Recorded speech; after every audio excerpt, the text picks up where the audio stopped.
चलिए, अब वीडियो भी शो हो रही होगी जहाँ तक है। हो रही है वीडियो शो।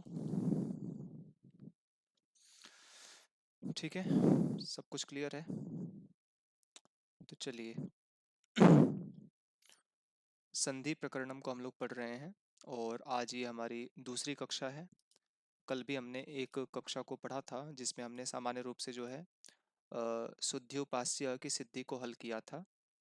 और मैंने आप सभी को होमवर्क भी दिया था कि आप सभी होमवर्क करके अपना मेरे पास भेजेंगे शुद्ध्युपास्य वाला भाग जो है ना, कि शुद्ध्युपास्य की सिद्धि कैसे कैसे हो रही है। तो कितने लोगों का होमवर्क आया है मैं बता देता हूँ एक बार। एक तो दिव्या जी ने भेजा हुआ है, एक आकांक्षा जी ने भेजा हुआ है, मनीषा जी ने अपना होमवर्क भेजा हुआ है, और इसके अलावा जो है और आगे बढ़ते हैं हम लोग तो और लगभग किसी का भी नहीं आया हुआ है। ठीक है जी, तो आप सभी लोग भेज दिया करो होमवर्क। होमवर्क भेजना चाहिए क्योंकि होमवर्क दो भेजने तीन से ही। हाँ, रंजना जी ने भी भेजा हुआ है, सॉरी, रंजना जी ने भी भेजा हुआ है। ठीक, चलिए, तो बहुत बहुत अच्छा लगा मुझे, आप सभी ने भेजा।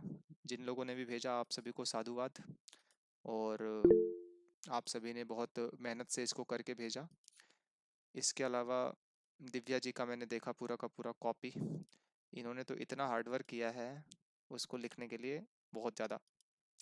चलिए, बहुत बढ़िया, ऐसे ही हार्डवर्क करना चाहिए हमें।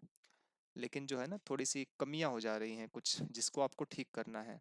किसी भी सिद्धि को कैसे हल करते हैं ये हमें थोड़ा सा सीखना होगा। ठीक है, और अगर आप लोगों ने नहीं किया होगा कभी तो थोड़ा सा आप लोगों के लिए मुश्किल हो जाता है। सुमन जी पधार चुकी हैं क्या क्लास में? एक बार बताइए मुझे आप। ठीक है जी, आप एडमिट कर लिया कीजिएगा। हाँ, आप एडमिट कर लिया कीजिएगा, मुझे पीछे आता हूँ तो पूरी स्क्रीन मेरी इधर उधर हो जाती है। ठीक, चलिए 1 मिनट बस, फिर इसको सेटिंग करना पड़ता है मुझे बार बार। ठीक है जी, तो चलिए आइए हम लोग थोड़ा सा आपको मैं बताता हूँ कि कैसे कैसे आप लोग वो वाला पूरा का पूरा जो सिद्धि का भाग है उसको आप लोग कैसे सॉल्व करोगे। ठीक है, तो ज़्यादा तो मैं लिखूंगा नहीं, लेकिन शॉर्टकट में मैं आप सभी को समझा देता हूँ कि ये सिद्धि को लिखने वाला जो भाग है आप सभी को कैसे करना है। और आज अच्छे से समझ जाइए, इसी प्रकार से आपको हर एक सिद्धि को हल हल करना है। ठीक है, क्योंकि ये हमें आना चाहिए, ये आपकी हर परीक्षा में काम आने वाला है। और जहाँ भी आपका इंटरव्यू हो, या आप एमए कर रहे हो, या फिर आप किसी भी परीक्षा का रिटन एग्जाम देंगे, उसमें भी आपको ये आएगा लिखने के लिए। ठीक है जी, तो आइए, शुद्ध्युपास्य की जो सिद्धि है वो मैं आपको करके बता देता हूँ। आप लोगों ने किया बहुत अच्छा है, सभी ने कोशिश बहुत अच्छी की है, दिव्या जी ने भी बहुत अच्छे से किया है। लेकिन जब हम किसी परीक्षा में लिखते हैं ना तो हमें उस प्रकार से नहीं लिखना होता है। ठीक है, परीक्षा में हम लोग जब लिखने हैं तो लिखते हैं तो हमारा एक एक अलग पैटर्न होता है जिसको हमें फॉलो करना चाहिए। ठीक है जी, हाँ सुमन जी आप एडमिट कर दिया कीजिएगा, कुछ लोग आ करके द्वार पर खड़े हो जा रहे हैं, आप इनको प्रवेश दे दीजिए आज, और प्रवेश करा दीजिए। इसके बाद जो है 10 मिनट के बाद किसी का प्रवेश नहीं होगा। चलिए, तो शुद्ध्युपास्य हमारी सिद्धि है, इसको एक बार आप लोग देख जाइए। ये बहुत इंपॉर्टेंट भाग है जिसको हमें जान लेना है। शुद्ध्युपास्य, ठीक है जी। सारे सूत्र में लिखूंगा नहीं, आप सभी को स्वयं से ही थोड़ा सा देख लेना है ना। मैं आपको बस शॉर्टकट में बता दूंगा कि आपको हल कैसे करना है इसको। तो देखिए, इसको इस प्रकार से आप लोग ना पहले ये वाली स्थिति आप लोग लिख लोगे, सुधि जमा उपास्य। आप एडमिट कर दिया कीजिए, सुमन जी कहाँ हैं आप एडमिट कर दिया करो। सुधि जमा उपास्य ये पद है। ठीक है आकांक्षा, इसमें आपको स्वाद्योत्पत्ति करने की आवश्यकता नहीं है, ये पद ही उपास्य है ना। तो ध्यान रखना, मैंने भी जो वहां पर स्वाद्योत्पत्ति ऐड किया था उसको कट कर देना। तो सुधि जमा उपास्य इस प्रकार की जी। स्थिति हमें देखने को मिलती है। चलिए, रंजना जी आपने अभी तक हैंड रेज किया हुआ है, आप अपना हाथ नीचे कर लीजिए आपके हाथ में दर्द हो जाएगा। चलिए, तो सुधि जमा उपास्य, ये स्थिति हमें देखने को मिलती है। अब आगे जो है हमें इस संपूर्ण सिद्धि की प्रक्रिया को करना है। तो सबसे पहले आपको सीधा का सीधा यहाँ पर ना सबसे पहले एक सूत्र लिखना है, परः सन्निकर्षः सन्निता। ठीक है, परः सन्निकर्षः सन्निता। परः सन्निकर्षः सन्निता से क्या होता है? पद संज्ञा। चिंता संचय। सन्निता संज्ञा होती है ना। तो आप इसको ऐसे लिख लोगे कि परः सन्निकर्षः सन्निता से सन्निता संज्ञा हुई। फिर उसके बाद क्या लिखोगे आप? सन्नितायाम। एक सूत्र है सन्नितायाम। सन्नितायाम सूत्र कैसा है? अधिकार सूत्र है, तो सन्नितायाम के अधिकार में। ठीक है जी, सन्नितायाम के अधिकार में, है ना। अब इसी के आगे नीचे आप लोग लिख दोगे हमारा जो संधि करने वाला सूत्र है, कौन सा है? इको यणचि। इको यणचि। ठीक है, इको यणचि से आप लिख दोगे कि इक के स्थान पर यण का आदेश। ठीक है, अब मैं कार्य नहीं लिखूंगा, आप सभी स्वयं से लिखेंगे, है ना। तो किस वाले इक के स्थान पर करना है, तो हमें एक और सूत्र आता है ना जो हमें बताता है, तस्मिन्निति निर्दिष्टे पूर्वस्य। निर्दिष्टे पूर्व। ठीक है, तो ये वाला सूत्र भी आपको इसी प्रकरण में लिख करके पूरा कर लेना है। तो ये वाला सूत्र हमें बताता है कि जो सुधि का जो ई है, इसी के स्थान पर सुधि के ई, ऐसे करके आप लोग लिखोगे यहाँ पर। ठीक है, सुधि के ई, ई के स्थान पर हमें यण हेलो अर्थात सर। य, व, र और ल, ये आदेश प्राप्त हुए। ठीक है, हेलो बोलिए सर, क्या बात है, बोलिए। मेरा प्रश्न है जैसे एक ही उपदेश है या नहीं? क्या जी? एक अथवा यण दोनों में से कोई उपदेश है या नहीं? एक के स्थान पर यण आदेश है, उपदेश ही होगा। आदेश को भी उपदेश फिर कहते हैं ना। आगम अच्छा तो प्रत्ययादेशाः उपदेशाः प्रकीर्तिताः। जी, तो उपदेश है तो फिर इसकी ककार की तो संज्ञा होनी चाहिए हलंत्यम से। किसकी होनी चाहिए? इक के ककार को क की इत संज्ञा होनी चाहिए ना हलंत्यम से। तो एक प्रत्याहार के जब वर्ण बाहर आते हैं, ई उ रील री, तो इसमें तो हो जाती है ना ककार की इत संज्ञा। नहीं, जैसे मैं उधर सु आदि जैसे प्रत्यय होते हैं मैं इधर भी इक को जैसे उपदेश मान रहा हूँ, तो इसमें भी इक में जो क है इसकी संज्ञा मैं करूंगा उपदेश मानकर। अंत्यहाल है। इस सूत्र में एक के ककार की इत संज्ञा करने का इस सिद्धि में कोई काम है ही नहीं हमें ना। ठीक है, हमें तो बस ये ग्रहण करना है कि एक के अंतर्गत हमें इकार को लेना है, और इकार के स्थान पर ही हमें चार आदेश प्राप्त हो रहे हैं। तो ठीक है इसका जी। मुख्य उत्तर क्या होगा ये मेरे को नहीं मालूम है। एक के ककार की इत संज्ञा हो जाती है जब आप इक प्रत्याहार को खोलते हो, तो आप ककार की इत संज्ञा करके ही तो निकालते हो ना, ई उरिल री को। ठीक है, किसी भी प्रत्याहार के अंतिम वर्ण की इत संज्ञा हो जाती है, हलंत्यम से ही होती है। और फिर इत मैं जैसे इत संज्ञा किया, इत संज्ञा करने के बाद तस्य लोप से मैं लोप भी करूंगा। जी, इक में क की लोप हो जाए। बिल्कुल। मेरे को नहीं मालूम है कि ई उरिल रे क्या है। मेरे को जब भी उपदेश है तो उसको हलंत्यम से क्या करके तस्य लोप से मैं लोप करूंगा। बिल्कुल कीजिए, कर सकते हैं आप, बिल्कुल कर सकते हैं, ये भी फिर किया मेरा जा सकता है। कैसे बनेगा?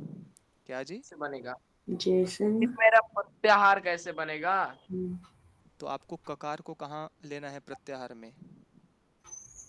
प्रकार को जब प्रत्याहार नहीं मानेंगे तो फिर एक प्रत्याहार बनेगा कैसे? हे भगवान,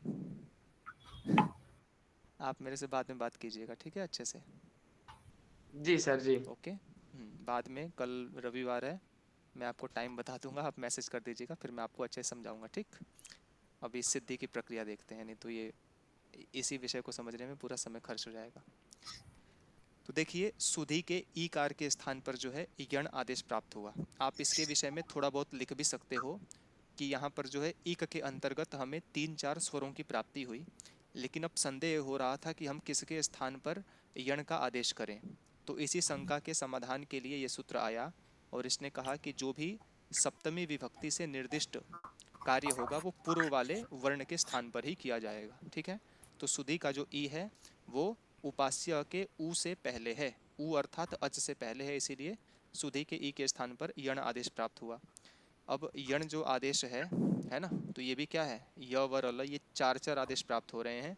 तो फिर आपको वही स्थाने अंतरतमः वाली जो प्रक्रिया है इसको हल करना है। ठीक है, स्थाने अंतरतमः।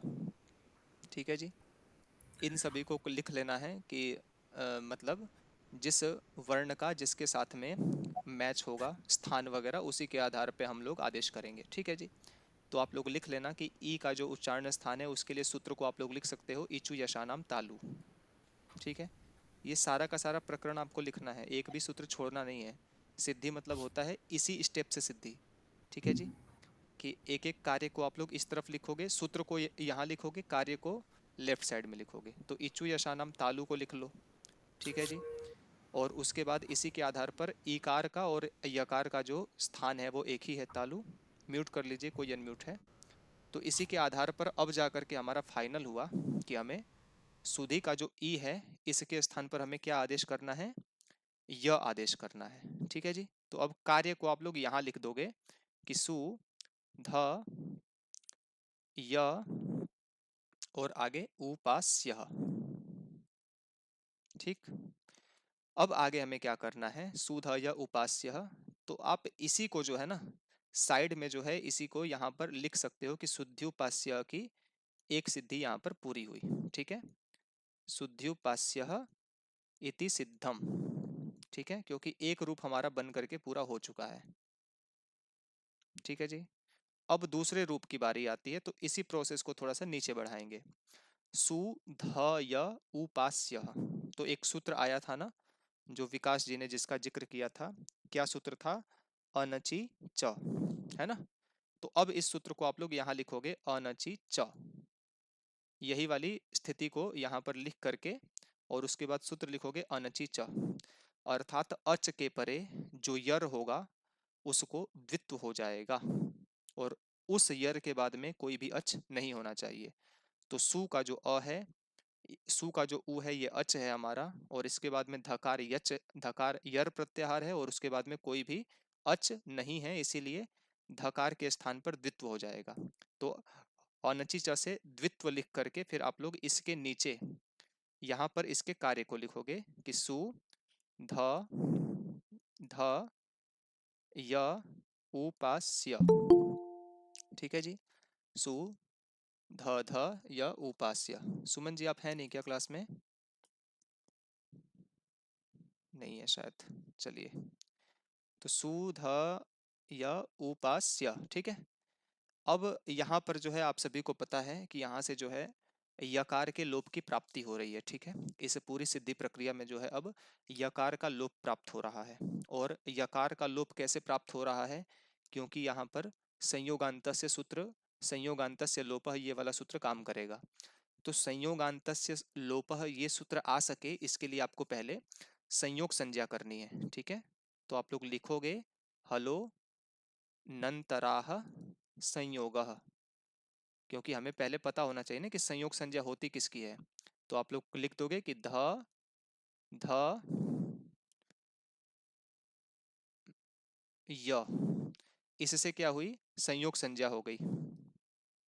ठीक है जी, संयोग संज्ञा ऐसे करके लिख दोगे आप लोग कि इस पूरे समूह की संयोग संज्ञा हुई। अब इसके नीचे क्या है, सूत्र क्या आ रहा है, संयोगान्तस्य लोपः। तो इसको यहां पर लिख दोगे कि संयोगान्तस्य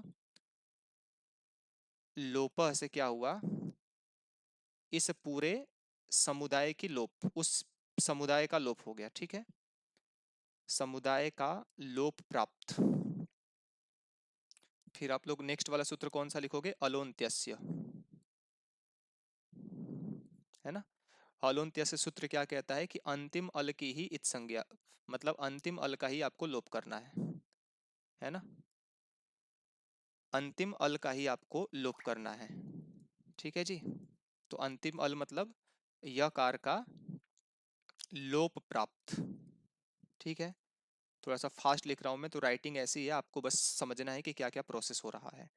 तो उसके बाद एक वार्तिक आया हुआ है, जिस वार्तिक को आप लोग लिख सकते हो यणः प्रतिषेधो वाच्य। एक बार सुमन जी के पास फोन कर लीजिए कोई, पूजा जी आप कर लीजिए। यणः प्रतिषेधो ठीक है, वाच्य, कर दूँ। है ना।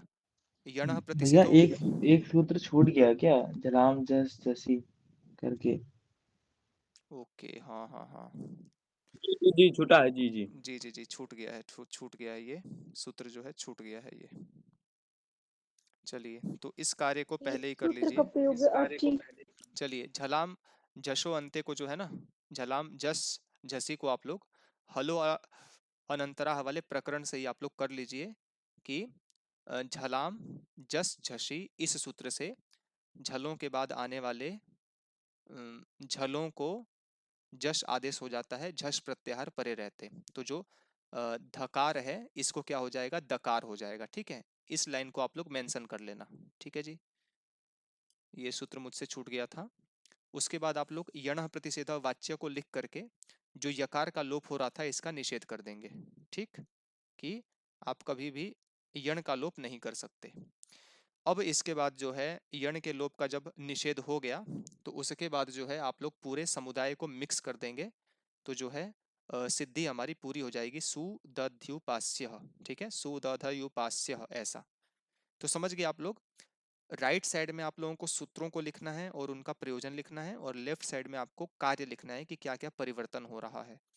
तो इस प्रकार की प्रक्रिया से आप लोग लिख करके कल फिर से एक पेज में पूरा इसको बढ़िया से लिख करके सभी लोग मुझे भेजेंगे। आज केवल 3 या 4 लोगों ने भेजा हुआ है, ये आप लोग भेजो ताकि आप लोगों को सिद्धियों को करने का थोड़ा सा अभ्यास हो आपका, है ना। क्योंकि सिद्धियों को बाद में आपको सीखना ही होगा, करना ही होगा, तो आप लोग करके मुझे कल भेजिएगा, ये आप सभी का होमवर्क है। और कल शाम को जो है आपका क्रिकेट मैच भी है ना 2:30 बजे से, तो 2:30 बजे से पहले ही आप लोग भेजिएगा। अभी क्लास के बाद में भी आप लोग रुकेंगे थोड़ी देर, मैं कल बात करूंगा आपसे टेस्ट के विषय में, क्योंकि कल आप लोगों का क्रिकेट मैच भी है और बहुत सारे दीवाने हैं हमारे क्लास में क्रिकेट के, तो पूरा प्रयास होगा कि आप लोगों को भी असुविधा ना हो और हमारा टेस्ट भी हो जाए, ठीक है जी। तो समझ गए आप लोग शुद्धि उपास्य की सिद्धि। बताइए आकांक्षा, दिव्या जी, रंजना हाँ जी, जी। विकास जी, क्लियर है, मार्तंड जी, जी भैया जी भैया। जी। ठीक है जी। इसी प्रकार से आप लोगों को सिद्धियों को हल करना है, शुद्धि उपास्य की सिद्धि को हल करना है, और एक नहीं अपितु हर एक सिद्धि को आप अभ्यास कर सकते हैं, ठीक है। बस हमें एक एक करके, व्याकरण है बहुत सिंपल, बस हमें सूत्र का हल्का हल्का मीनिंग आना चाहिए कि ये करता क्या है, ठीक है जी। और बहुत सारी शंका समाधान में अभी हमें जाना नहीं है, अभी हमें नेट का सिलेबस कवर करना है, तो प्रयास कीजिए नेट का सिलेबस कवर हो जाए पहले, ठीक है जी। बाकी स्वाध्याय की तो परंपरा होनी चाहिए, स्वाध्याय, तर्क, शंका समाधान, तो ये हम जो है इसके लिए एक अलग से क्लास रखा करेंगे, ठीक है, जिसमें हेलो सर। जी बताइए, अतुल पांडे जी बोलिए। जी मेरे को अनचिचा नहीं समझ में आया, अनचिचा। अनचिच आपको नहीं आया। अनचिच ये कहता है ना कि अच के बाद में यर प्रत्याहार होना चाहिए, ठीक है। दिखा देता हूं मैं आपको कंडीशन पूरी की पूरी। अनचिच कहाँ गया, अनचिच कहता है अच के बाद में यर प्रत्याहार होना चाहिए, ठीक है। तो यहाँ शुरू में ही आप देखोगे तो सु का जो उ है ये क्या है, अच में आ गया, ठीक है जी। सु का जो उ है वो आ गया ना अच में, ठीक। सु का जो उ है ये अच में आ गया, और इसमें सूत्र में कहा गया था अनचिच में कि अच के बाद में यर प्रत्याहार होना चाहिए, और उसके बाद में कोई भी अच नहीं होना चाहिए, ठीक है। तो सु का जो उ है ये अच है, जो धकार है ये यर प्रत्याहार में आ गया, और उसके बाद में कोई भी स्वर नहीं है, ठीक है। धकार प्राप्त हो रहा है ना फिर आगे, इसीलिए इसी धकार को जो है, धकार नहीं यकार था, ठीक है, यहाँ वाली कंडीशन में आप इसको अप्लाई कर सकते हैं, तो इसीलिए इसको द्वित्व हो गया है, ठीक है। चलिए आगे हम लोग बढ़ते हैं इसमें। तो ये सिद्धि वाला भाग आप सभी लोग देख लीजिएगा और कल आप सभी लोग करके मेरे पास भेजेंगे, ठीक है जी। हेलो कोई सर। हेलो। हाँ बोलिए। हमको वहाँ 2 विधि दिखाई दे रही हैं। एक तो विध्यंश और एक निषेधांश भी है। विध्यंश में मेरे को दिख रहा है अचा परसेरोदे वास्तो वास्तः, हाँ, और दूसरा दिखा रहा है न त्वचि त्वचि। तो क्या हमको दिख रही है विध्यंश, एक विध्यंश और एक निषेधांश उसमें दिख रही है विधि। नहीं, विधि विधि का ही वहां पर विधान किया जा रहा है। निषेध का तो बस एक कंडीशन है कि अच नहीं होना चाहिए। ठीक है, बस ये जी बोला है कि अच न परे रहने पर। जी, स्थानीय वदादेश व नलविदो सूत्र कहता है क्या? चलिए हम आपसे बात करेंगे, ठीक है, बाद में। ये व्याकरण की विशेष कक्षा नहीं है, नेट की कक्षा है। मैं आपकी शंकाओं का समाधान करूंगा तो इनका कोर्स छूट जाएगा बच्चों का। ठीक है। जी सर, धन्यवाद। हाँ, क्योंकि नेट के हिसाब से पढ़ना है ना हमें। नेट में आपसे नहीं पूछेगा जो आप पूछ रहे हो। जी सर, जी सर। ठीक है जी। लेकिन व्याकरण विषय से जो होंगे जो बात है, बिल्कुल पढ़ सकते बाद हैं, में तो ये स्पेशल व्याकरण विषय की क्लास नहीं है ना। व्याकरण विषय के कोई लिए बात। तो अरुण पांडे जी पढ़ा रहे हैं ना, काशी का। जी, काशी का वो पढ़ा रहे हैं, लेकिन हम लोग तो पांडे गुरु जी से पढ़ते हैं। अच्छा अच्छा, ठीक है, फिर गुरु जी को बोल करके थोड़ा सा पढ़िए अच्छे से। क्या दिक्कत आ रही है? जी, रमाकांत पांडे गुरु जी से पढ़ते हैं। बिल्कुल बिल्कुल, सौभाग्य है आपका। चलिए ठीक है जी, आगे बढ़ते हैं, हम लोग प्रकरण को आगे बढ़ाते हैं। क्योंकि टाइम जो है हमारा 45 हो चुका है, 46 मतलब आधे घंटे बीत चुके हैं।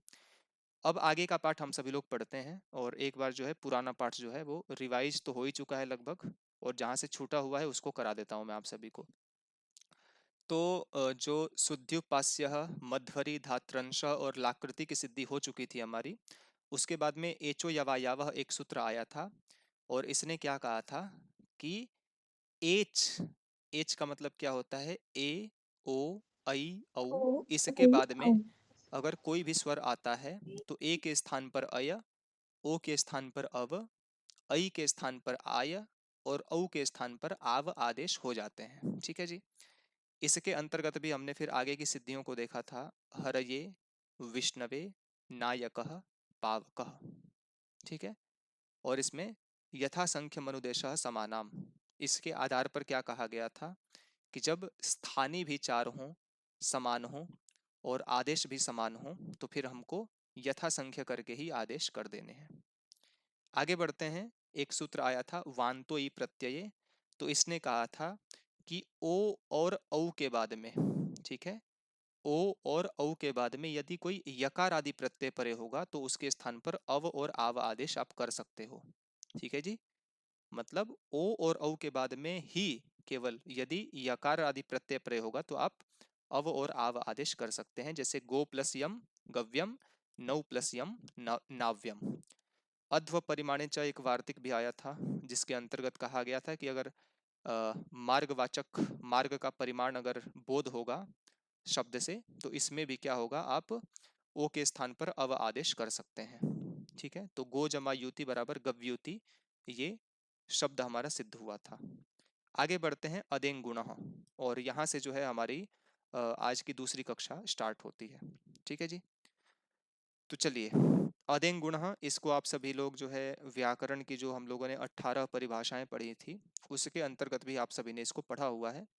तो आइए इसको संक्षिप्त रूप से देखते हुए आगे बढ़ते हैं। इसमें कह रहे हैं अदेंग गुण, और इसमें देखिए अदेंग में भी दो शब्द हैं, अत और एंग, और लास्ट में है गुण। तो गुण हमें जो है प्रथमा विभक्ति है। ठीक है। गुण हमें प्रथमा विभक्ति है, तो गुण हमें प्रथमा विभक्ति है, तो यहाँ पर क्या अर्थ हो जाएगा गुण का? होता है। गुण होता है ना, होता है अथवा गुण होता है। और गुण क्या होता है, तो कह रहे हैं कि अत और एंग। अत का मतलब क्या होता है? अत का मतलब, ह्रस्वकार। अत का मतलब ह्रस्व आकार, और एंग का मतलब क्या होता है? ए और ओ। एक ए और ओ। तो इनको ही क्या कहते हैं, इनको ही गुण कहते हैं, बस यही क्या है इस सूत्र का अर्थ है। ठीक है। लेकिन कई बार कंफ्यूजन होता है ना, जैसे हम सभी ने पढ़ा था अभी संज्ञा प्रकरणम में कि जो अ है इसके कितने भेद हैं कुल मिलाकर के? 18 18। द्वादश और ओ और औ के कितने भेद हैं? ओके तो हे और 18 ओ के कितने हैं? 12 भेद हैं। ठीक है जी। 12 12 भेद हैं। क्योंकि इनका ह्रस्व जो है वो नहीं होता है। तो अब ये शंका होती है ना कि जो आपने गुण कहा है तो क्या केवल अ से ही इसके 18 भेदों का ग्रहण हो जाएगा, या फिर ए और ओ से जो है 12 भेदों का ग्रहण होगा अथवा नहीं होगा। ये शंका उठा रहे हैं एक, और फिर इसका ये नेक्स्ट वाले सूत्र में इसका समाधान करेंगे। ठीक है जी। तो आइए इसको देखते हैं हम लोग नेक्स्ट वाले प्रकरण को। तो यहाँ पर जो है ना महर्षि पाणिनि का अभिप्राय था, महर्षि पाणिनि का यहाँ पर इस प्रकरण में अभिप्राय है कि हमें अ, ए और ओ की ही केवल गुण संज्ञा करनी है। ठीक है, इसके भेदों का ग्रहण नहीं करना है, इसीलिए इन्होंने एक अलग से सूत्र बनाया, तपरस्तत कालस्य। तपरस्तत कालस्य क्या कहता है कि आप लोग इसको पहले समझ लो, इसमें है तपरह। तपरह मतलब तपरह का समास दो प्रकार से किया गया है। तपरह का जो विच्छेद है, व्युत्पत्ति है, दो प्रकार से की गई है। क्या की गई है? सबसे पहले कहा गया है तह परो यस्मात् स तपरः, मतलब त जिसके बाद में होगा उसको तपर कहेंगे। ठीक है, तो यहाँ पर क्या शब्द था? यहाँ पर था अत और आगे था एंग। ठीक है जी, तह परो यस्मात् स तपरः, अर्थात त जिसके बाद में है उसको क्या कहेंगे हम लोग? तपर कहेंगे। तो यहाँ पर त जो है ये किसके बाद में है, किसके परे है? ओके। अ के परे है ना, तो इसको क्या कहेंगे हम लोग? तपर कहेंगे। और इसमें तपर का दूसरा भी इन्होंने व्युत्पत्ति किया है कि तात परह तपरह, अर्थात त के जो परे है, त के जो बाद में है उसको तपर कहेंगे। तो फिर उसके बाद तपर किसे कहेंगे हम लोग? एंग को भी तपर कहेंगे। ठीक है, तो तपर को परिभाषित करने का अभिप्राय क्या है यहाँ पर कि जो भी तपर वर्ण होंगे ना वे तत्कालस्य, अर्थात अपने उसी उसी वर्ण का बोध कराएंगे। मतलब ये जो अ है इसके बाद में तपर है, इसीलिए अ केवल अपने 18 भेदों का ग्रहण न करा करके केवल और केवल ह्रस्व अ का ही ग्रहण कराएगा।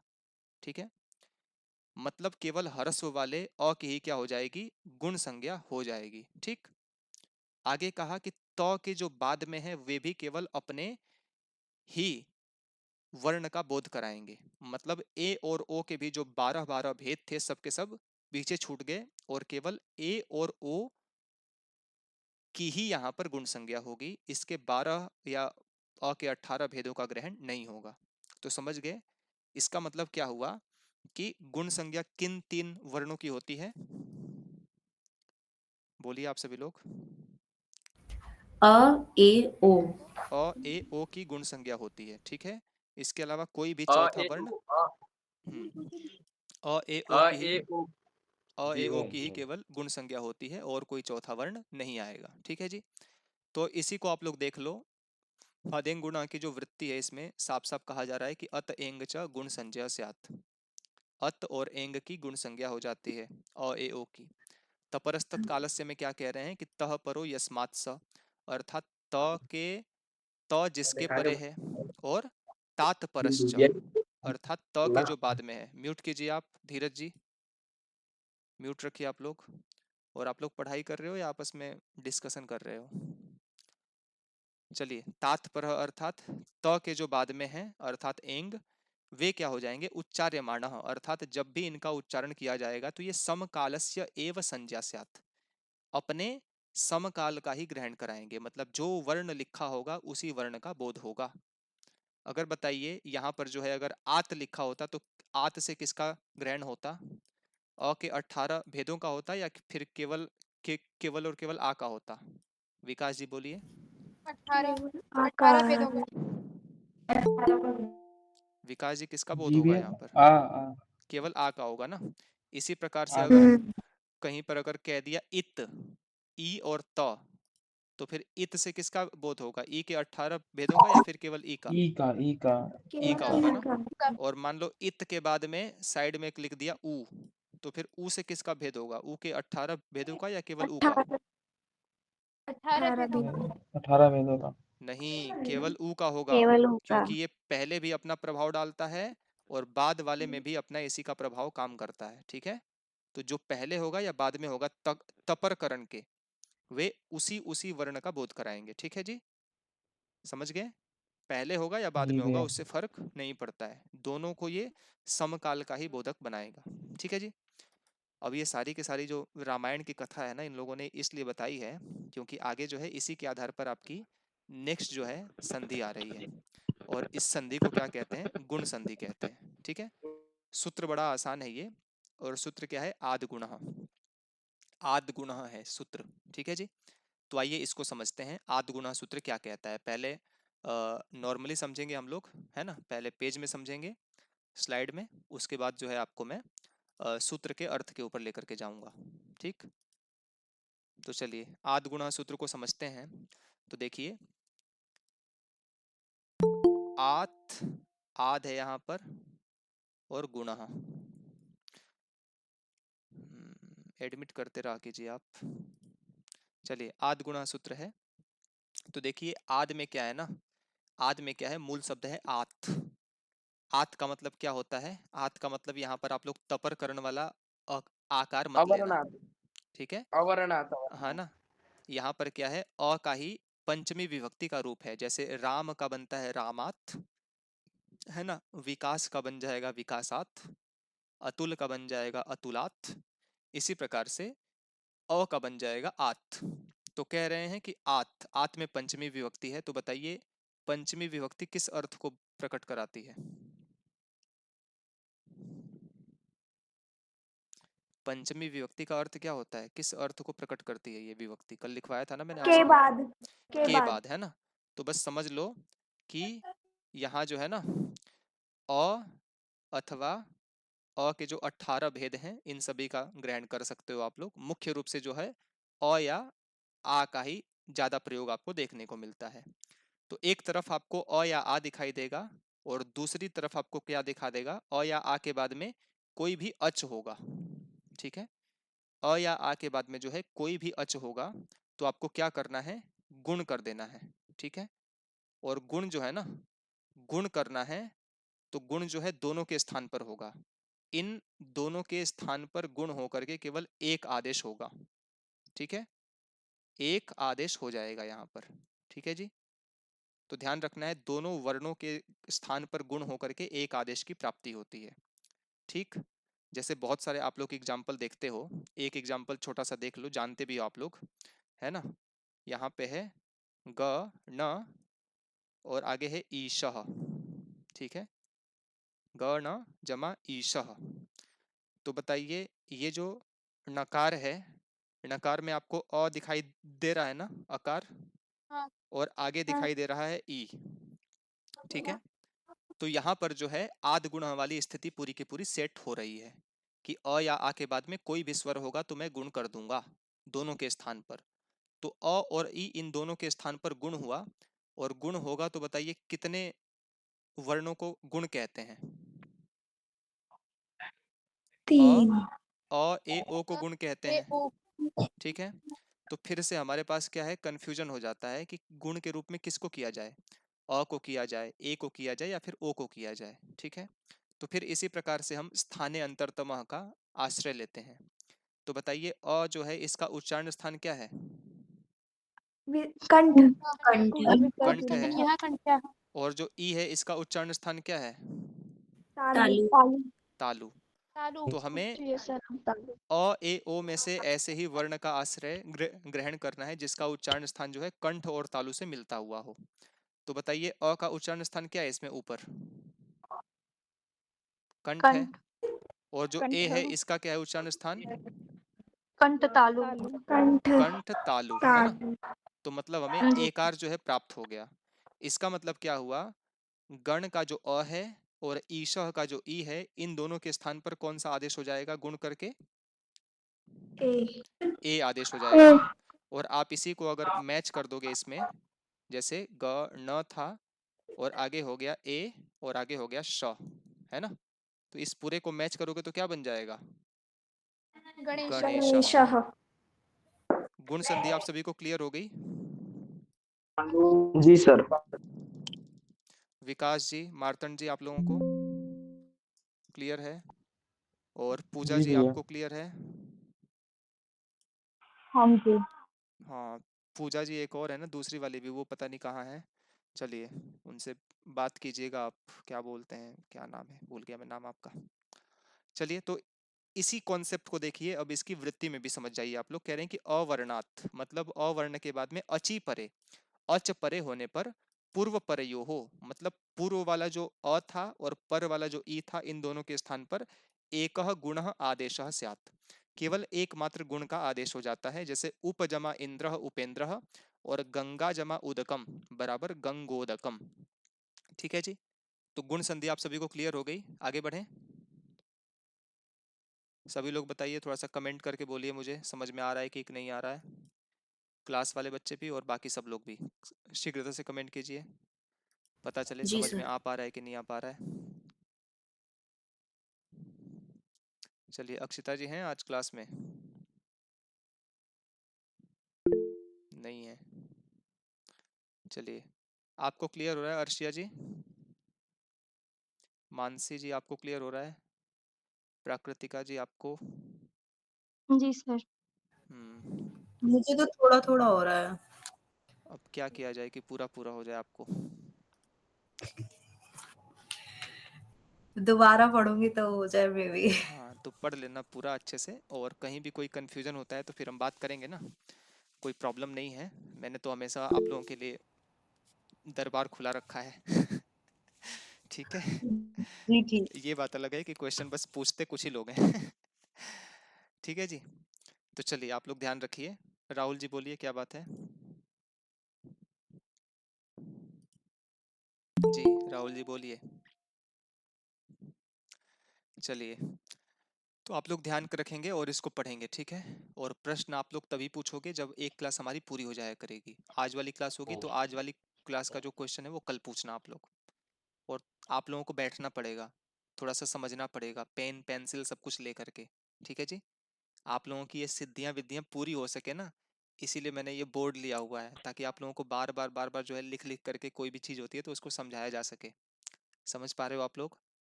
तो आप लोग अच्छे से समझो। जी जी सर। राहुल जी बोलिए। ओम सर नमस्ते बोलिए।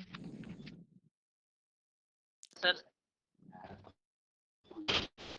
अतुल जी का जो शंका था ना, अतुल जी की जो शंका है, अरे शंका के विषय में बाद में बात करेंगे, आप लोगों की शंका के चक्कर में ना इधर बच्चों की क्लास छूट जाएगी। ठीक है, शंका वाली क्लास अलग से हुआ करेगी, ठीक है? ठीक है जी, अभी बात नहीं करेंगे शंका के विषय में, टाइम नहीं है हमारे पास इतना ना। हमारे पास ऑलरेडी हमारा 45 मिनट बीत चुका है और हमारे पास 30-35 मिनट है। आइए दो चार सूत्रों को पढ़ा देता हूँ मैं इनको जल्दी से। ठीक है, शंका वाली अलग से क्लासेस होती हैं, ये बस सामान्य क्लासेस हैं कि पाठ समझ में आ जाए, जो प्रकरण है वो समझ में आ जाए। ठीक है जी, और लघु सिद्धांत कौमुदी पढ़ रहे हैं ना, व्याकरण की परंपरा में सबसे आसान कड़ी, काशिका महाभाष्य और वाक्य पदियम जैसे ग्रंथ तो पढ़ नहीं रहे हैं, सिद्धांत कौमुदी वगैरह। ठीक है, तो सामान्य रूप से समझिए, है ना? और शंकाएं हो सकती हैं, बिल्कुल शंकाएं होनी भी चाहिए और हो भी सकती हैं। इसके लिए मैं आपको बताता हूँ रास्ता। भैमी व्याख्या को पढ़िए, भैमी व्याख्या से भी ना हो तो सिद्धांत कौमुदी लीजिए, सिद्धांत कौमुदी से भी नहीं होता है तो नागेश भट्ट जी की भी कुछ कृतियां हैं इस संबंध में, उनको भी पढ़िए। जी सर। थोड़ा सा जी काशिका को भी सर। पलट जाइए। ठीक है, अभी हमें बच्चों के लेवल पे समझना है। ये सारे के सारे जो बच्चे हैं बड़े अभी मासूम है, अभी छोटे बच्चे हैं ये, है ना? बालक हैं अभी ये लोग, जी कॉलेज सर। जी सर। कॉलेज से पढ़ाई करके आ रहे हैं, और आप एक ही शंका में इनको घुसा दोगे ना तो ये अगले दिन से भाग जाएंगे, ये लोग आएंगे नहीं फिर दोबारा। ये कहेंगे मैं कि भी मिस्ट मैं भी सर मैं भी सर बालके हूँ अभी। मैं बालक हूँ ना। ठीक है जी, ठीक है, चलिए ओके आगे बढ़ते हैं। अभी तो मेरी कक्षा 10th ही। हाँ हाँ बिल्कुल, चलिए आगे हम लोग बढ़ते हैं। उपदेशे भजनुनासिक इत, तो ये वाला भी जो सूत्र है आप सभी को पहले बता दिया गया है ना? पुनरअपि एक बार फिर से इसको हम लोग समझ लेते हैं। ठीक है जी, तो इसमें क्या था कि उपदेश अवस्था में जो भी अच आपको दिखाई देगा, और अच कैसा होना चाहिए, अनुनासिक वाला जो भी अच होगा उसकी इत संज्ञा हो जाती है ना? तो इसी बात को कह रहे हैं कि उपदेशे अर्थात उपदेश अवस्था में जो भी अनुनासिक है उस अच की इत संज्ञा हो जाती है। ठीक है जी, अब उपदेश किसे कहते हैं तो इसको हमने बड़े अच्छे से समझा था कि धातु सूत्र गणोनादि वाक्य लिंगानुशासनम आगम प्रत्ययादेशाः उपदेशाः प्रकीर्तिताः, है ना। तो इन सभी को उपदेश कहते हैं। किसी को अभी तक समझ में ना आया हो तो आप सभी संज्ञा प्रकरण वाली क्लास को अच्छे से जा करके देख लेना, उसमें भी ये सूत्र आया हुआ है।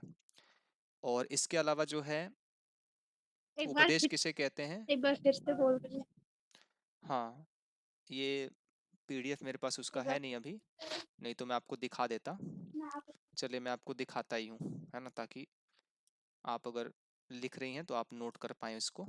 एक मिनट, थोड़ी देर वेट कीजिए, मैं पीडीएफ शेयर कर देता हूँ संज्ञा प्रकरण वाली, तो उसमें ये लिखा हुआ है। बोलूँगा तो आपको समझ में आएगा नहीं, और मैं लिखना चाहता नहीं हूँ क्योंकि टाइम बहुत ज़्यादा वेस्ट हो जाएगा मेरा। तो मैं सीधा आपको दिखा देता हूँ इसी में। मिल गया, स्क्रीन पर दिखा देता हूँ। और यूट्यूब पे वीडियो भी जो जाएगी ना, तो उसमें भी आपको ये स्क्रीन पर शो होगा, तो आराम से इसको रोक करके बढ़िया से जल्दी लिख लेना।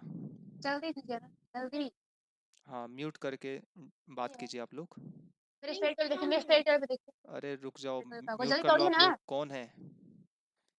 ऐसा लग रहा है जैसे सर मैंने वो सूत्र ग्रुप में भेज दिया है। भेज दिया ना आपने। ये जो है देख लो प्रकरण, आप क्या नाम था आपका? ये है धातु सूत्र गणोनादि वाक्य लिंगानुशासनम वाच्य लिंगानुशासनम और आगम सर प्रत्ययादेशः। स्क्रीन नहीं, सर स्क्रीन नहीं दिख रही है। किसी को भी नहीं दिख रही क्या? हाँ जी राधे जी, हाँ जी। सर एक मिनट, सर मैं स्क्रीन करता हूँ उपदेश का, मैं स्क्रीन करता हूँ। कोई बात नहीं, मत कीजिए, आप मत कीजिए, इधर से ही रहने दीजिए, एक ही जगह से स्क्रीन होगा तो अच्छा रहेगा। आप मत कीजिए स्क्रीन शेयर, स्क्रीन शेयर कोई भी नहीं करेगा, और क्योंकि आप लोग करोगे तो इधर डिस्टर्ब हो जाएगा ना। मैं शेयर करता हूँ तो उसमें कई सारी चीज़ों को देखना पड़ता है, 2-4 स्क्रीन शेयर करनी पड़ती है ना साथ साथ में। चलिए, अब देख पा रहे हैं क्या आप लोग? जिनका क्वेश्चन था, जी दिख पा रहा है अब आपको? जी सर। हाँ, जी सर। तो ये आप लोग हाँ देख जी। लीजिएगा, ठीक है। चलिए आगे हम लोग बढ़ते हैं। तो एक और प्रश्न आया है ना, कि बहुत सारे ऐसे वर्ण हैं जो हमें अनुनासिक वाले दिखाई पड़ते नहीं है, है ना। तो हम लोग कैसे मानेंगे कि वो अनुनासिक हैं अथवा नहीं हैं? तो इसमें इन्होंने कहा है कि प्रतिज्ञानुनासिक्याः पाणिनीयाः, है ना, कि महर्षि पाणिनि ने, है ना, महर्षि पाणिनि ने क्या किया है, बहुत सारे वर्णों की अनुनासिक प्रतिज्ञा की है, उनको अनुनासिक माना हुआ है। और खास करके जो है स्वरों को तो विशेष रूप से इन्होंने माना ही हुआ है। और बहुत सारे ऐसे स्वर हैं जो आपको बिना अनुनासिक के दिखाई पड़ते हैं, लेकिन हम उसको व्याकरण में अनुनासिक मानते हैं। ठीक है जी। सामान्य रूप से अनुनासिक संज्ञा किसकी किसकी होती है? तो यमंगणनम, है ना, यमंगणन, यही आपको पता है कि इन पांचों को ही क्या कहते हैं हम लोग? अनुनासिक कहते हैं। ठीक है, थोड़ा सा इस कॉन्सेप्ट को यहाँ से भी समझ लो, लिख देता हूँ मैं आप सभी के लिए। ये जो है ना, ये मिटता कैसे है एक ही बार में? कुछ है आप लोगों के पास उपाय? ये एक्सेल सीट का वो है शायद, क्या बोलते हैं इसको, पावर पॉइंट का। कंट्रोल+Z, मुझे कंट्रोल+Z। बताइएगा मुझे बाद में, ठीक है। चलिए, तो देखो, ये था ना य म ग ण और न, इनको हम क्या कहते हैं? अनुनासिक बोलते हैं। उसके अलावा हमारे पास एक और कॉन्सेप्ट क्लियर होता है, कॉन्सेप्ट प्राप्त होता है, मुख नासिका वचनोनुनासिका, है ना। मुख और नासिका से जो भी वचन बोले जाएं उनको अनुनासिक बोलते हैं। लेकिन यहाँ पर जो है ना, उपदेशे अनुना उप क्या है, हे भगवान, मैं भी शुद्ध। उपदेश यरुन अनुनासिक नासिके नुनासिको हुआ। हाँ, उपदेशे अज अनुनासिक इत, है ना, उपदेशे अज अनुनासिक इत, ये जो सूत्र है, तो इस सूत्र में आपको क्या समझना है कि जो भी अच प्राप्त हो रहे हैं ना आपको, जो भी आपको अच प्राप्त हो रहे हैं, धातु प्रत्यय इत्यादि कहीं भी, तो उसको सामान्य रूप से महर्षि पाणिनि ने जो है उनको क्या माना है? तो उनको अनुनासिक सहित माना है। ठीक है जी। जैसे एक छोटा सा एग्जांपल मैं आपको देता हूँ। ये जो सु इत्यादि जो ये 18 प्रत्यय होते हैं, 21 प्रत्यय होते हैं, तो उसमें से जो सबसे पहला है वो क्या है? सु, है ना। तो इसको हम लोग कैसे जोड़ते हैं?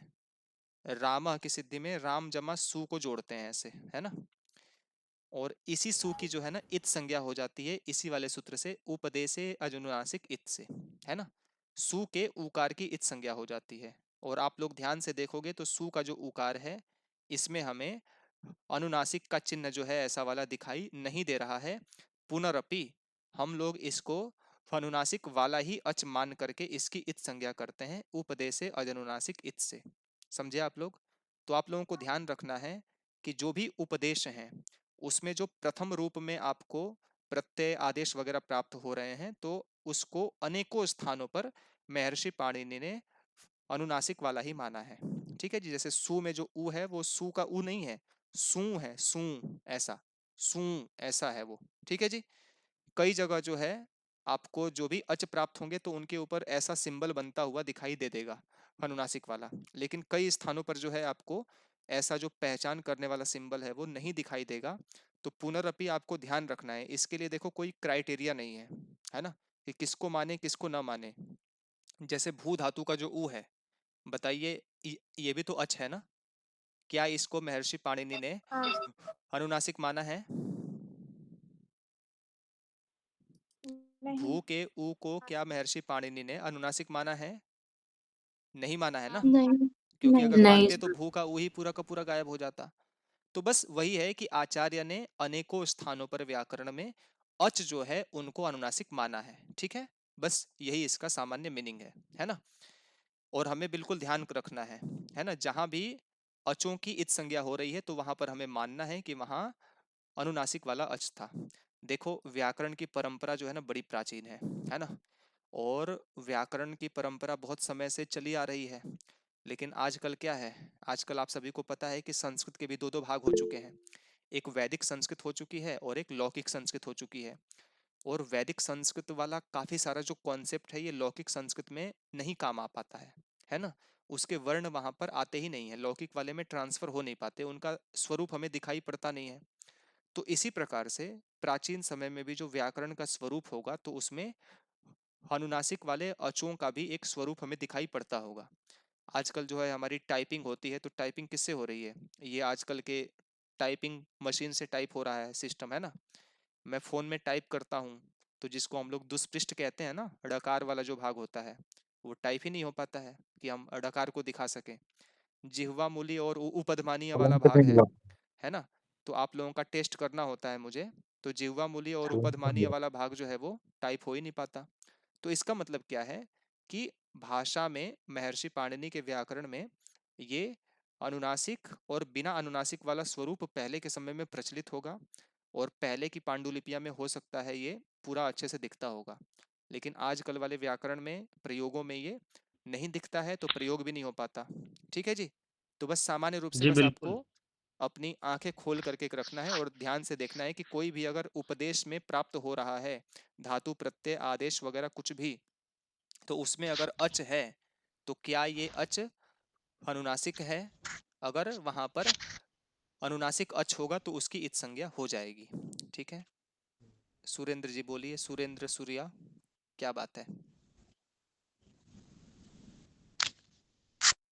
ठीक है, म्यूट रखिए फिर आप लोग, है ना, म्यूट रखिए। ठीक है, चलिए आगे हम लोग बढ़ते हैं।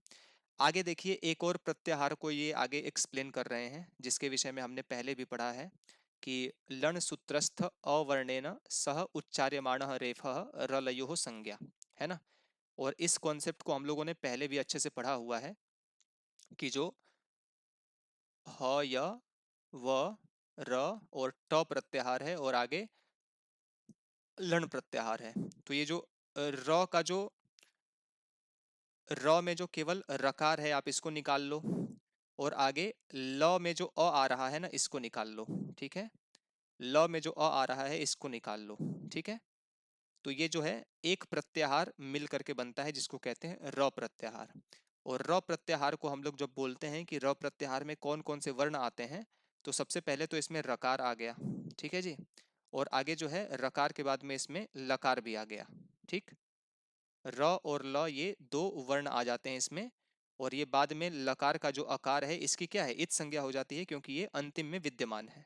ठीक है, समझ में आ रहा है आप लोगों को? इसको अगर हम लोग खोलेंगे तो ऐसे खुल सकता है ये, र प्लस इसको ल ही लो और प्लस अ, ठीक है। इस प्रकार से इसका विच्छेद कर सकते हैं। तो ये र आगे वाला और अ बाद वाला, इसको मिलाया तो र प्रत्याहार बना, और र प्रत्याहार में र और ल ये दो वर्ण आ गए, अंतिम वाले की इत संज्ञा हो गई। ठीक, बताइए आप सभी को र प्रत्याहार वाला कॉन्सेप्ट क्लियर हो गया कि र प्रत्याहार में ये र और ल दो वर्णों का ग्रहण होता है। क्लियर हुआ ये कॉन्सेप्ट?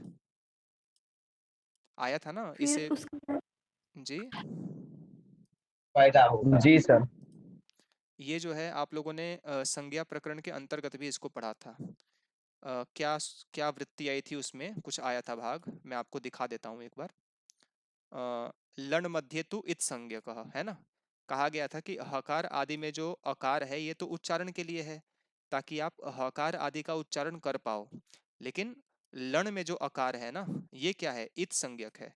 मतलब ल के अंदर जो अ है इस अकार से भी मिला करके एक प्रत्याहार बनता है जिसको र प्रत्याहार कहते हैं। ठीक है, तो लण का जो अ है इसकी इत संज्ञा हो जाती है।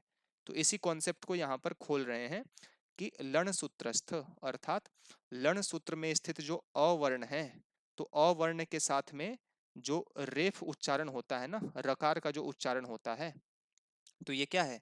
र और ल दोनों की संज्ञा का वाचक होता है ना? मतलब आपने अगर र प्रत्याहार कहा तो आपको याद रखना है कि र और ल ये दो वर्णों का ग्रहण हो जाएगा। ठीक है, क्लियर हो गया कॉन्सेप्ट आप सभी को? ये वाला र प्रत्याहार वाला कॉन्सेप्ट क्लियर हुआ? बोलिए एक बार। हाँ जी। जी सर। ठीक है जी, एक बार फिर से इस पर अपना थोड़ा सा दिमाग लगाएंगे तो आप लोगों को आ जाएगा। बाकी ये हमने पहले भी समझा था, फिर से आप लोगों को समझना है। बस इतना याद रखना है कि र प्रत्याहार में र और ल ये दो वर्ण आ जाते हैं। ठीक है, आगे बढ़ते हैं। एक सूत्र आ रहा है हुरन रपरह, और ये सूत्र बड़ा महत्वपूर्ण है। ये आपकी आगे की जो गुण संधियां थी ना उसी को ये सूत्र पूरा करता है। गुण संधि का ही कुछ भाग है बचा हुआ जिसको ये सूत्र जो है पूरा करता है। तो उरन रपरह, ये सूत्र क्या कहता है? उरन रपरह, है ना? तो उरन रपरह को आप लोग ऐसे ही समझ लो। उरन रपरह में देखो तीन शब्द हैं, एक है उहु, है ना, और दूसरा है अण। ठीक है जी, इसको प्लस न करके इसको कॉमा कर लो, उहु अण, और एक मिनट, उहु अण और बाद में है रपर। ठीक है, उह का मतलब क्या है? आप जब रिकार का ही ना जो पितृ शब्द होता है, जब इसका आप षष्ठी विभक्ति का रूप बनाएंगे तो क्या बन जाएगा? पितुह बन जाएगा। मातृ शब्द का मातुह बनेगा, भ्रातृ शब्द का भ्रातुह बनेगा। इसी प्रकार से री जो है ना वर्ण, री का क्या बनता है षष्ठी में? उह। तो इसका मतलब क्या हो गया? री के स्थान पर, और आगे क्या कह रहे हैं? अण, अर्थात री के स्थान पर अगर कहीं भी अण होगा, मतलब री के स्थान पर अगर अ ई उ में से कोई भी आदेश प्राप्त होता है, तो ये कह रहे हैं कि केवल री के स्थान पर आप अ ई या उ ऐसे ही केवल नहीं लिखेंगे, कहा कि रपर करके लिखेंगे। रपर करके लिखेंगे मतलब र को बाद में ऐड कर देंगे। जैसे मान लो री के स्थान पर अगर अ आदेश होता है कहीं भी, तो इसके बाद में जो है रपर कर देंगे।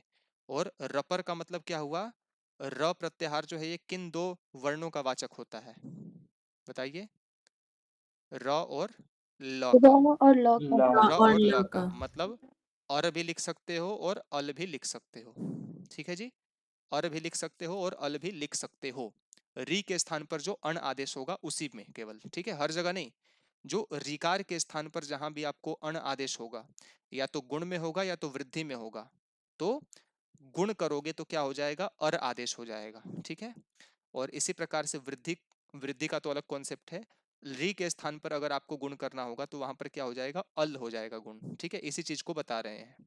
आगे हम लोग बढ़ते हैं, इस पूरे कॉन्सेप्ट को सिद्धियों के माध्यम से भी समझेंगे। तो देखो, इसी को बता रहे हैं कि री इति त्रिंशतः संज्ञा इति उक्तम, है ना? रीकार की जो है ना 30 संज्ञाएं होती हैं, ये पहले ही बता दिया है हमने आपको। इति उक्तम, है ना? इति संज्ञा प्रकरणे एव उक्तम, रिकार की 30 संज्ञा होती है। बताइए कोई कैसे कैसे होती है ये 30 संज्ञा? 30 प्रकार का होता है, कैसे होता है ये कॉन्सेप्ट समझाइए मुझे। रिकार 30 प्रकार का कैसे होता है, 30 भेद कैसे होते हैं रिकार के? बोलिए कोई भी आप में से, सर इसको और अगर तीन दीर्घ और और लोग तीनों लेंगे 18 रिकार और 12 रिकार है ना? को जोड़कर 30। तो जी सर। रिकार के जो हैं 18 भेद है ना, और रिकार के जो हैं 12 भेद, तो इसको मिला करके कितने हो गए? ये 30 भेद हो जाते हैं इसके। 30। ठीक है, तो इसी को कह रहे हैं कि इसी रिकार के स्थान पर तत्स्थाने यो अण, मतलब जो भी आपको अण आदेश प्राप्त होगा अ ई उ में से, वह रपरः सन एव प्रवर्तते, रपर होता हुआ ही प्रवर्तित होगा, है ना। मतलब र बाद में ऐड होगा, र या ल बाद में ऐड करके ही आप उसका प्रयोग करोगे, बिना ऐड किए नहीं प्रयोग करना है। जैसे यहाँ पर एग्जाम्पल दिया है कृष्ण अर्धि, एक समझते हैं, पूरा कॉन्सेप्ट आप सभी को समझ में आ जाएगा। ठीक है जी, चलिए 1 मिनट, पेज खत्म हो गया मेरे पास, पेज ऐड कर लेता हूं मैं। 20 मिनट हो गया ना, चलिए आज 40 मिनट तक आप लोग रुकोगे ताकि हम लोग कुछ और सूत्रों को पढ़ लें, क्योंकि प्रकरण बहुत स्लो हो गया है हमारा ये, और आप सभी लोगों को अगर समझ में आ रहा हो तो इतना सारा टाइम देना अच्छा है, नहीं समझ में आ पा रहा है तो थोड़ा सा मेहनत कीजिए, ठीक है, क्योंकि बहुत ज़्यादा हार्डवर्क हो रहा है आप लोगों के ऊपर। आगे बढ़ते हैं हम लोग, तो हमारा उदाहरण क्या था, कृष्णर्धि, आइए इसको देखते हैं। कृष्णर्धि दिख रहा है ना आप सभी को जो मैं लिख रहा हूं इस पे? बताइए एक बार। जी सर। ठीक है, तुरंत बोल दिया कीजिए, एकदम कम्युनिकेशन गैप नहीं होना चाहिए। कृष्ण प्लस रिद्धि इसका विच्छेद हो जाता है, ठीक है, और आद गुणः क्या कहता है कि अ या आ होना चाहिए मुख्य रूप से, अ के जो 18 भेद हैं, और दूसरी तरफ कोई भी स्वर होगा तो मैं गुण कर दूंगा, है ना। तो यहाँ पर देखो अ प्राप्त हो गया, दूसरी तरफ रिकार प्राप्त हो गया, मतलब आद गुणा से जो है गुण प्राप्त हो गया, है ना। अब अकार और रिकार के स्थान पर हम गुण क्या करें, ठीक है। अ का उच्चारण स्थान क्या है, कंठ, है ना। री का क्या है, मूर्धा, है ना। री का क्या है, मूर्धा है। और गुण किसकी किसकी होती है, गुण किसका किसका हो जाता है, अ ए ए अ ओ ए ओ ओ। की। ओ का जो है उच्चारण स्थान क्या है, वो तो कंठोष्टम। कंठोष्ठ।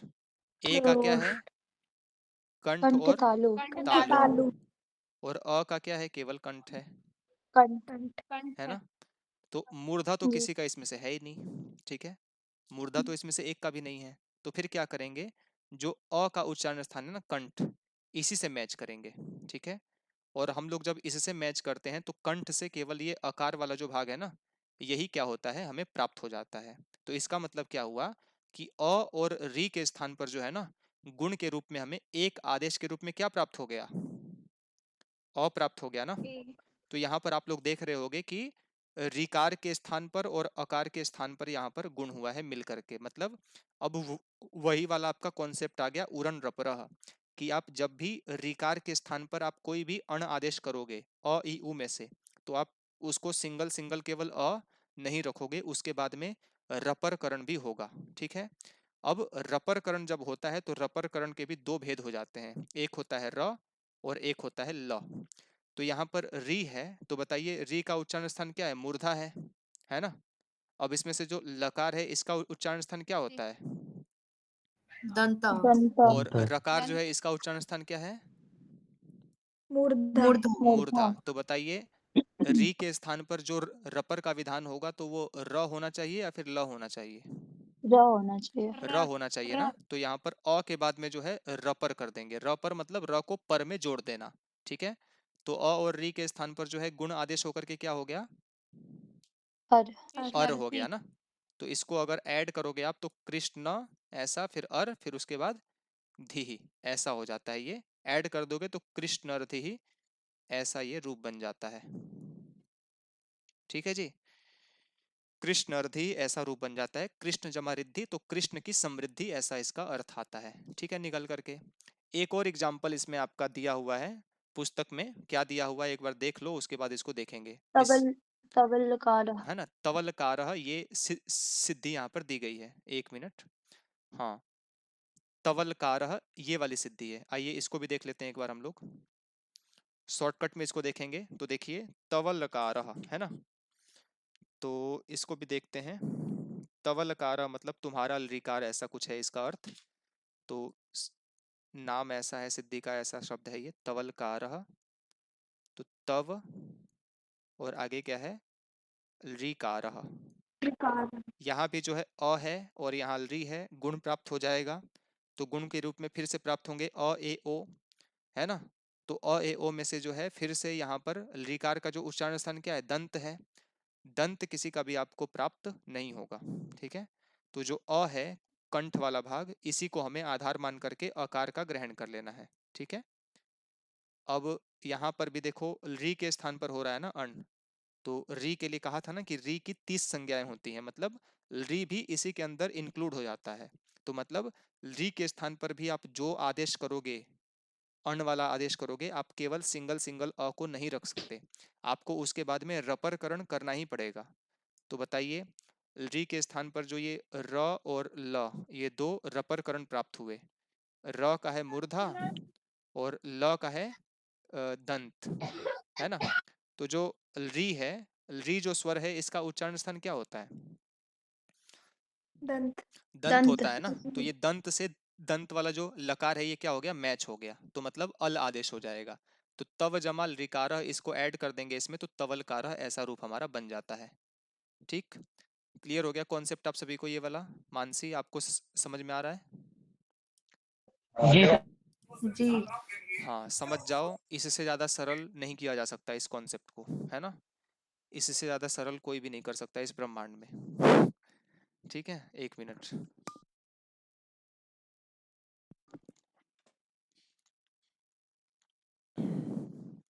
आगे बढ़ते हैं।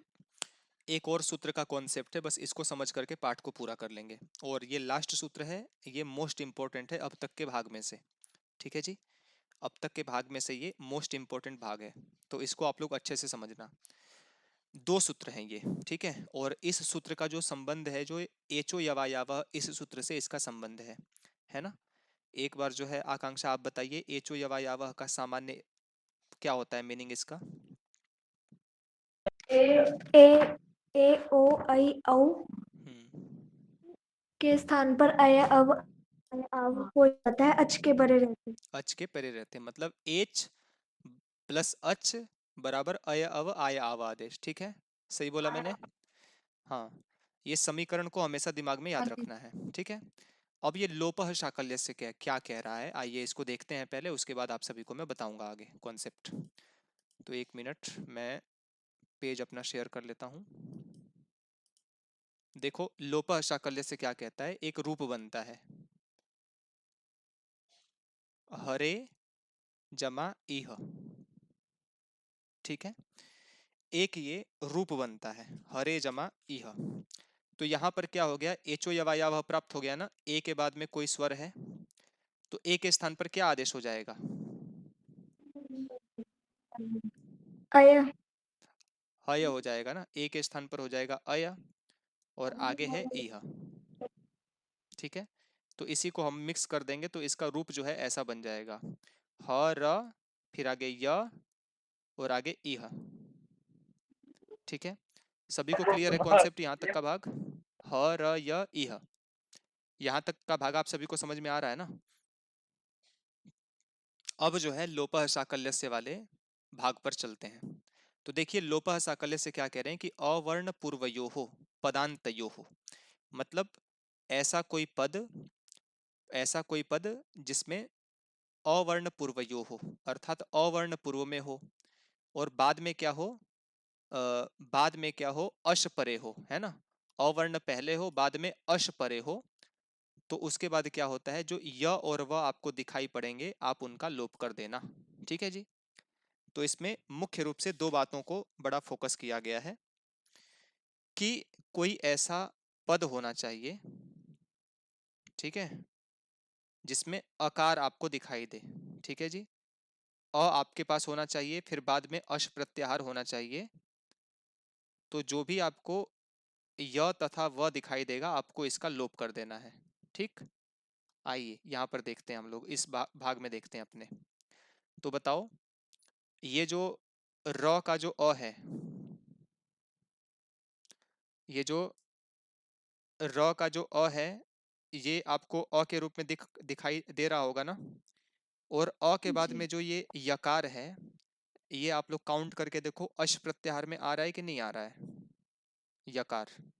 आ रहा है, आ रहा है। आ रहा है ना। हाँ या ह य जी वर जी ल आ रहा यमगणना झभय घड़त जब गढ़ दश, है ना, है मतलब इसी से जबरदस्त। पहले ही आ जा रहा है य, ह य वर।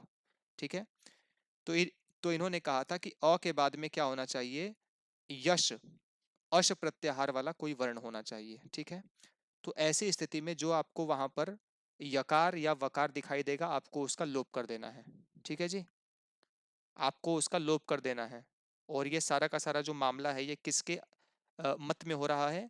ये शाकल्य आचार्य के साकल्य। मत में हो रहा है। ठीक है, तो ये शाकल्य ऋषि के मत में इस प्रकार की प्रक्रिया होगी कि जो ह र के बाद में जो यकार आपको दिखाई दे रहा था, जो आपने एचो यवा यावह से किया था, तो अगर वो अकार के बाद में अश प्रत्याहार के रूप में अगर उसका कॉन्सेप्ट दिखाई देगा, तो आपको य और व का लोप कर देना है। इसका मतलब क्या हुआ कि रूप क्या बन गया हमारा, ह र और आगे ई ह।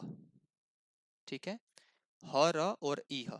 ठीक है, और इसके संबंध में ऐसा कहा जाता है ना कि ये साकल्य ऋषि का जो मत है, ये वैकल्पिक है ना, ये वैकल्पिक है। आप लोग देखोगे इस सूत्र की वृत्ति में, तो इसमें आपको दिखाई देगा, देखो क्या लिखा हुआ है, वाह। वाह का मतलब क्या होता है? विकल्प। विकल्प से होता है ना। विकल्प का मतलब क्या होता एक बार होना और एक बार नहीं होना। है ना, एक बार विधान हो जाएगा और एक बार उसका निषेध हो जाएगा। मतलब एक बार जो है शाकल्य ऋषि का जो मत है, ये नहीं हो पाएगा, तो क्या बन जाएगा, ये जो आप लोगों ने देखा था ना यहाँ वाला, तो इसी को जोड़ दोगे तो रूप बन जाएगा ह र ई ह। ठीक है, एक रूप आपका ये बन जाएगा, और दूसरा वाला रूप क्या बनेगा, ह र और आगे ई ह। ठीक है जी, अब आगे एक और कॉन्सेप्ट आपको दिखाई देगा इसमें, इसी प्रक्रिया के बाद में।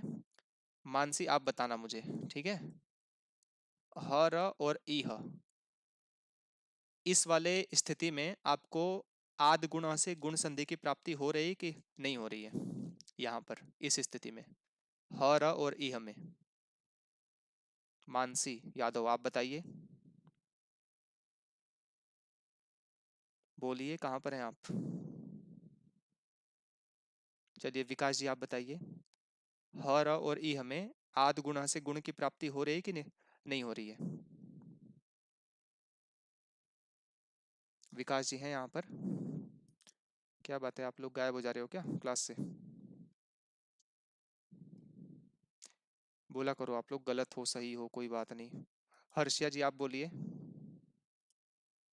ह र और ई हमें गुण संधि की प्राप्ति हो रही है कि नहीं हो रही है, जो अभी हमने पीछे नहीं पढ़ा हो था? रही, बहुत नहीं हो हो रही रही। है।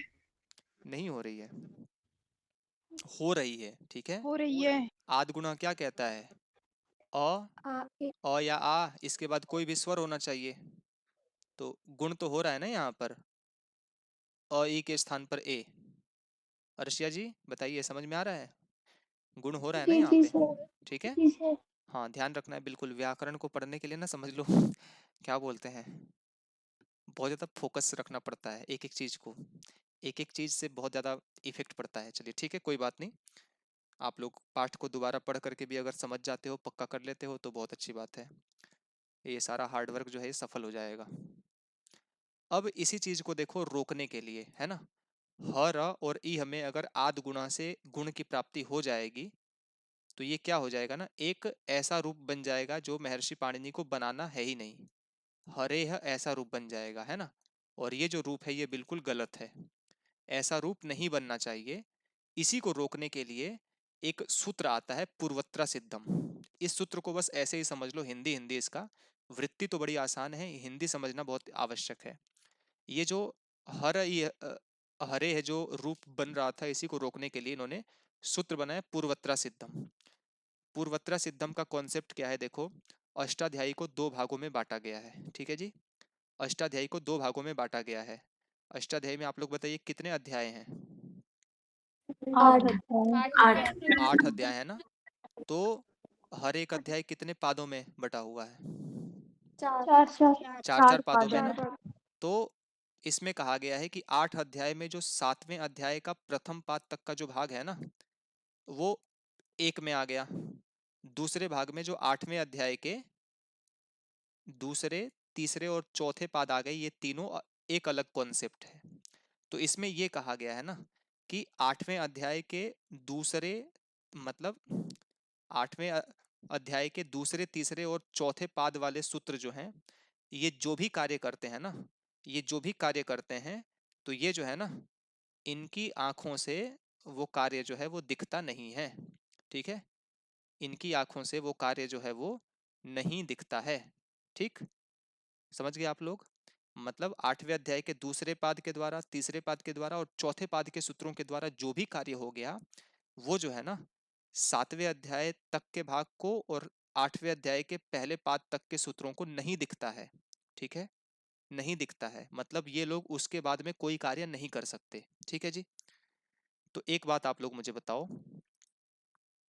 1 मिनट, ये पूरा का पूरा ही मिट जाता है ना, ये बड़ी दिक्कत हो जाती है इसमें।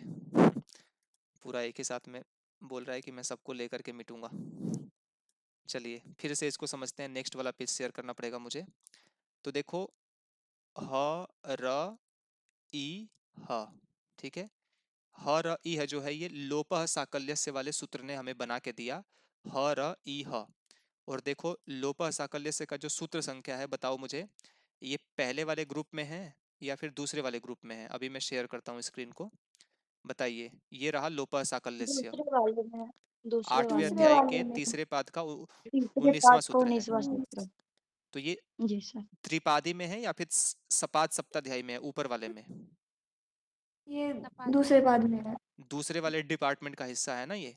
इसका मतलब क्या हुआ कि लोपः साकल्यस्य का जो कार्य होगा वो आद गुणः को, आद गुणः को देख लो पहले, आद गुणः की संख्या क्या है।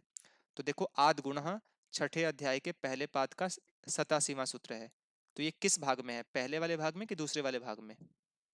पहले वाले भाग में। पहले वाले भाग में ना। तो बताओ लोपः साकल्यस्य का जो कार्य है वो आद गुणः को दिखाई देगा या फिर नहीं देगा? देगा। नहीं देगा। नहीं देगा, दिखाई ठीक है। देगा। इतना सारा समझाने के बाद भी देगा बोल रहे हो आप लोग। नहीं देगा, ठीक है। इसका मतलब क्या हुआ, यहाँ पर जो ह र ई है में से जो यकार का लोप हुआ है ना, ये जो कार्य है आद गुणा को नहीं दिखाई देगा। आद गुणा जब आएगा ना, आद गुणा जब आएगा गुण करने के लिए, तो उसको यहाँ पर ह र ई के रूप में, अ और ई के बीच में गुण होते हुए भी उसको जो है बीच में यकार ऐसा का ऐसा ही दिखाई देगा। उसको पता ही नहीं है कि लोपः शाकल्य से आया है और इसने लोप कर दिया है, ठीक है। तो ह र और ई में बीच में आद गुणा को यकार दिखाई देगा, ठीक है। इसीलिए जो है यहाँ पर ह र ई में गुण होकर के जो ये अनिष्ट रूप बन रहा था ना, हरे है, ये बन ही नहीं पाएगा, क्योंकि आद गुणा जो है, आद गुणा को लोपः शाकल्य से का जो कार्य है वो नहीं दिखाई देगा, ठीक है। तो ये हर एक सूत्र पर लागू होगा। ये 8वें अध्याय के दूसरे, तीसरे और चौथे पाद को बनाया ही इसीलिए गया है ना, ताकि जो कार्य है वो निर्विघ्न रूप से हो सके। फिर पीछे के सूत्र जो है कोई भी कार्य नहीं कर सकते हैं, ठीक है जी। तो इसी चीज को देखो कह रहे हैं कि अवर्ण पूर्वयो पदांतयो यवयो लोपो व अशी परे, है ना। तो मतलब अवर्ण पूर्व में होगा तो पद के अंतिम वाली स्थिति होगी। पदांत क्यों कहा यहाँ पर, इस चीज को भी समझ लो आप लोग। पदांत इसलिए कहा क्योंकि जो यहाँ पर आपने हरे को देखा था ना, जो आपने हरे को देखा था ना, ये संबोधन का प्रथमा का एक वचन का रूप है ना। बोलते हो ना आप लोग हे हरे, समझ गए। तो हरे में क्या है, सुप प्रत्यय जो है वो जुड़ चुका है। पद किसको कहते हैं, सुप तिङंतम पदम। तो सुप प्रत्यय अथवा तिंग प्रत्यय जुड़ जाना सुप या चाहिए, तिंग को। उसी को हम लोग पद कहते हैं। तो ये जी। हरे क्या है, पद है। और पद के अंतिम में ही क्या था, यहाँ पर ए था, है ना। तो इसीलिए आपको ध्यान रखना है कि पद के अंतिम वाले ही अ वर्ण के आपको आधार पर ही य और व का लोप करना है और बाद में अश प्रत्याहार परे होना चाहिए। पूर्वत्र सिद्धम क्या कहता है कि सपाद सप्ताध्यायी प्रति, है ना। सपाद सप्ताध्यायी प्रति मतलब 7वें अध्याय का जो पहला पाद है, 8वें अध्याय के जो पहले पाद तक का जो भाग है, ठीक है, उसी को सपाद सप्ताध्यायी कहते हैं। तो सपाद सप्ताध्यायी के लिए जो वो त्रिपादी का जो कार्य है ना वो असिद्धा, मतलब उनके लिए वो असिद्ध है, उनके लिए वो ऐसा है कि वो सिद्ध न किया गया है, मतलब लोपः साकल्य से वहां पर आया ही नहीं है। ठीक है, ऐसा वो मानते हैं कि लोपः साकल्य से ने जो यकार का लोप कर दिया है वो हुआ ही नहीं है, ऐसा मान करके जो आद गुणा है ना वो पीछे हट जाता है। तो ये त्रिपाद्याम अपि पूर्वम पूर्वम प्रति परम शास्त्रम असिद्धम। और ये वाला कॉन्सेप्ट याद रखना कि जब 8वें अध्याय का ना, जैसे 8वें अध्याय के दूसरे पाद का पहला सूत्र है और 8वें अध्याय के दूसरे पाद का ही दूसरा सूत्र है, तो ये जो दूसरा सूत्र है इसके लिए भी जो पहला वाला सूत्र है ना, पहले सूत्र का कार्य क्या माना जाएगा, असिद्ध माना जाएगा। इसी क्रम में आपको आगे बढ़ते चले जाना है। तो बताइए 8वें अध्याय का जो सबसे अंतिम वाला सूत्र है उसका कार्य 8वें अध्याय के लास्ट सेकंड वाले सूत्र के लिए, 8वें अध्याय के चौथे पाद के लास्ट सेकंड वाले वर्ण के लिए, सूत्र के लिए कैसा माना जाएगा, उसको दिखेगा या फिर नहीं दिखेगा? नहीं दिखेगा। नहीं दिखेगा, असिद्ध माना जाएगा। ठीक है, इसको आप लोग ध्यान रखोगे, ये कॉन्सेप्ट चल रहा है एक। ठीक है, तो यहाँ पर देखो ह र ई हमें दो दो रूप बन गए, एक लोपः साकल्य से बना हर इह, और एक विकल्प से जो है एचो यावा यावा से हर इह ऐसा बन गया। एक विष्ण जमा इह और एक विष्णविह, दो दो रूप यहाँ पर बनते हुए दिखाई दे रहे हैं। शामिनी जी क्लास में है कि नहीं है? नहीं है आज, चलिए ठीक है, क्लास में आप लोग रहा करो, गैप करोगे तो कैसे काम चलेगा। तो ये थोड़ा सा हम लोगों ने कॉन्सेप्ट समझा कुछ संधियों का, आप लोग इसे अच्छे से समझना। ठीक है जी, और इसको बार बार प्रैक्टिस करोगे आप लोग तो आ जाएगा। ठीक है, रिकॉर्डिंग में भेज दूंगा आप सभी को, आप सभी इसको देख करके अपना थोड़ा सा अभ्यास कर लीजिएगा। ठीक है जी, तो चलिए अब क्लास को हम लोग समाप्त करते हैं। एक छोटी मोटी बात है कुछ आप लोगों से, तो जो बैच वाले बच्चे हैं वो रुकेंगे, कल के टेस्ट के संदर्भ में आप लोगों से बात करनी है मुझे। एक बार मैं रिकॉर्डिंग ऑफ कर देता हूँ।